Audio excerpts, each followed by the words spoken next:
My dear students, let us continue with the chapter 37 of the novel Around the World in 80 Days. I am referring to page 198 of the textbook, in which it is shown that Phileas Fogg gained nothing by his tour around the world unless it were happiness. Yes, Phileas Fogg in person.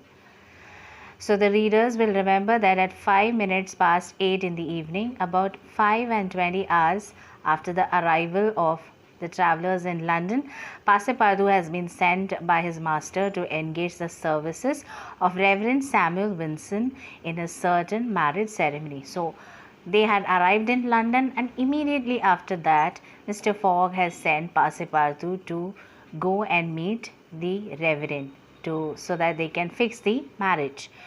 Okay, so Passepartout has gone running. In his hair is in despair. He goes running to the clergyman's house, the priest's house, and he was not at home at that time, and so he had to wait good 20 minutes. And then around 8:35 he leaves from there, and he comes running quickly. Almost it takes him 3 minutes to reach Savile Row, and he is completely breathless, and he cannot even speak properly, and he says, well, he goes and rushes immediately to Mr. Fogg's room, and he says, "What's the matter?" He says, "My master, marriage, impossible."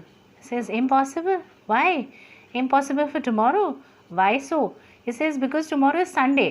So he says, "No, today is Saturday. Saturday? Impossible." He cannot believe that today is Saturday and tomorrow is Sunday. He says, Yes. He says, "We have made a mistake of one day. We have arrived 24 hours ahead." Without wasting any time, he drags Mr. Fogg, and he pushes him into the cab, and he has to reach there because he has to reach the saloon, because he was supposed to reach there quarter before 9 at the saloon, and the journey was to finish in 80 days. So now they have reached much before. How was it that a man so exact and fastitude could have made this error? So a man who has been always so correct of the timings and so punctual, how did he make this mistake of a day?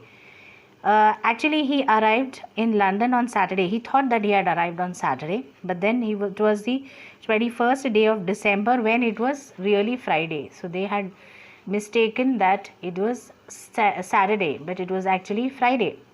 And the cause is simple, that he says that we have gained one day on the journey because we have been constantly traveling eastwards, because according to the different time zones they had saved a day. And in journey towards eastwards, towards the sun, therefore they have diminished for him as many times 4 minutes as he crosses the degree in the direction. So he gives the explanation as to how they have gained one day, and so his friends were actually waiting for him at the Reform Club on Saturday.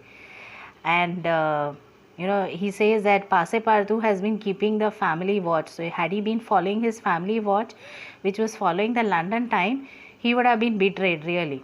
And had he not gone to the Reverend, he would have never come to know that today is actually Saturday.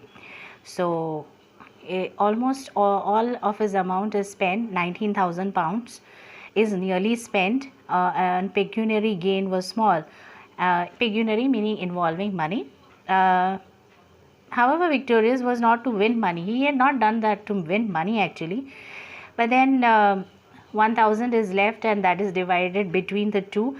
But then he doesn't have any grudge for Mr. Fix.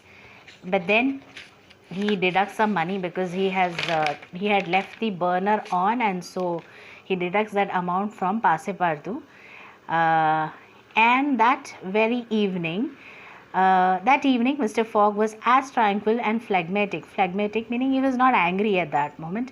He still goes to Ada, so to see that she has not changed her mind. Na? So, is our marriage still agreeable to you? He asked her. He says, "Mr. Fogg, it is for me to ask that question. You were ruined, but now you are rich again, right?" So he says, "Pardon me, madam, my fortune belongs to you. Whatever it is, it belongs to you. If you had not suggested our marriage, my servant would have not gone to the Reverend and would have never come to know of the error which we have made.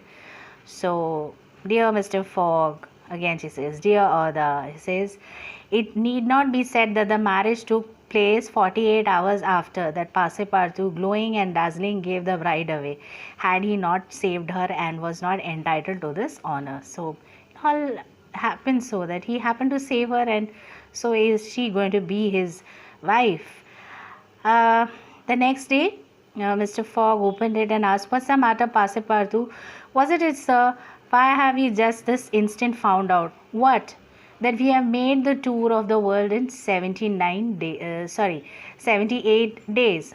Says, no doubt, by not crossing India. But if we had not crossed India, I should have not saved Oda and she would not been my wife." So definitely it has been, things have been in his favor because he went to India, he happened to meet Oda, he saved her, and so is she going to be his wife.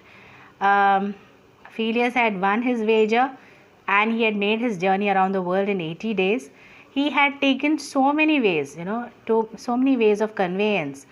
Like he had been traveling by steamers, railways, carriages, yachts, trading vessels, sledges, elephants, but whatever it is, he has displayed in all these situations, he has displayed his coolness and exactitude.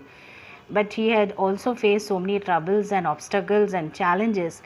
But what he brought back along this long and weary journey made him real tired. But then he says, "Nothing, say you." Perhaps so, nothing.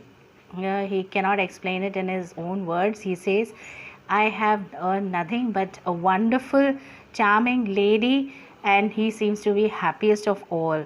Truly, would you not for less than that make a tour around the world?" So what more could he ask for? Ultimately, the tour has not only made him happy, richer, but has also given him a wonderful lady as his wife. And so here the story ends. So I hope you must have understood this chapter. Thank you.